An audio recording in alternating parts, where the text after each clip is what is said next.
دوسرا جوڑوں کے درد کے حوالے سے پوچھا گیا تھا، تو اس کے لیے 5 چیزوں پر مشتمل ایک گھریلو علاج آپ کو عرض کرتا ہوں، وہ آپ تحریر فرما لیں۔ ایک جڑی بوٹی آتی ہے جس کا نام ہے ماں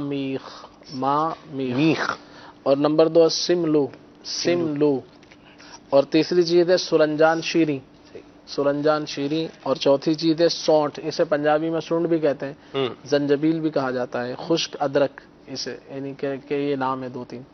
اور 5ویں چیز ہے وہ ہے میتھی دانہ، مامیخ، سملو، سرنجان شیریں، سونٹھ اور میتھی دانہ، یہ 5 چیزوں کو ہم وزن 50 گرام مثال کے طور پر آپ نے لے لیا، اور اس کو پیس لیجئے، اور صبح و شام آدھا چمچ اس کو استعمال کریں تو انشاءاللہ عز و جل جوڑوں وغیرہ کا جو درد ہے اس میں فائدہ حاصل ہوگا۔ اور اپنے طبیب کے مشورے سے کیجئے، اور اچھے کسی طبیب کو آپ دکھائیں بھی کہ جوڑوں کے درد کے حوالے سے بعض اوقات کئی ایک اس کے اسباب ہوتے ہیں، اور کوئی اگر دیگر اسباب ہوں گے تو اس کا علاج الگ ہوتا ہے، اور یہ ایک جنرل علاج آپ کو بیان کر دیا گیا۔ ماشاءاللہ، ماں میخ میں نے تو دیکھا ہوا ہے، ماں میخ کیا ہوتا ہے؟ ناظرین نے اگر نہیں دیکھا تو یہ آپ دیکھیں گے جب کسی ظاہر سی بات ہے پنسار کی دکان پہ جائیں گے کہیں گے تو آپ کو دکھائی دیں گے۔ میں نے تو دم الخوائن بھی دیکھا ہے، دم الخوائن، اور 2 طرح کا ریکارڈنگ کر کے ہے نا ماشاءاللہ، ادھر خلیل بھائی کے مطلب ساتھ، خلیل بھائی بھی ساتھ ہیں الحمدللہ، تو وہ کافی کچھ میں عجیب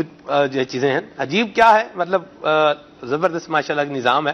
دیکھ کے آیا ہوں میں جی۔ دم الخوائن بھی 2 طرح کا دیکھا ہے آپ سب، دم الخوائن بھی 2 طرح کا دیکھا ہے۔ چلیں باہر آگے چلتے ہیں خلیل بھائی جی۔ حکمت ویسے علم الابدان جو ہے نا اس کی بھی اپنی بات ہے، اور لیکن یہ یاد رکھیں کہ خالی دیکھ کے نہیں نسخہ بتاتے، تو یہ پڑھا ہوا بندہ ہو باقاعدہ، مطلب ایک طریقہ کار کے مطابق تو ہی بتانا چاہیے۔ میں نے بہرحال کچھ بھی سجیسٹ نہیں کیا آپ کو، نام ہی بتائے ہیں صرف۔ چلیں بہرحال آگے، مجھے ہمارے آڈیو انجینئر ہیں سید منیب الحسن شاہ صاحب، یہ فرما رہے ہیں کہ آج تو مشکل نام خلیل بھائی بتا رہے ہیں، سملو اور یہ کیا بتایا؟ ماں میخ سملو ہے، مامیخ ہے، میتھی دانہ ہے، اور سرنجان شیریں ہے، سونٹھ ہے۔ اس کا نا میں نے آج ایک نیت کی ہے خلیل بھائی، ہم نا کوئی کرتے ہیں انشاءاللہ اس کی تیاری، آج اس کو ہم ناظرین کو دکھا بھی دیں۔ حافظ صاحب ایک چیز جیسے میں دم الخوائن کہہ رہا ہوں، یہ بھی بواسیر کے نسخوں میں استعمال ہوتا ہے، دم الخوائن کیا ہے، کس طرح کا ہوتا ہے، تو اسکرین پر بھی ہم دکھائیں، اس کی کچھ ہم تیاری کرتے ہیں انشاءاللہ خلیل بھائی کے ساتھ مل کر۔ میرے ذہن میں ایک چیز آئی ہے، ڈائریکٹر صاحب مجھے بتائیے گا،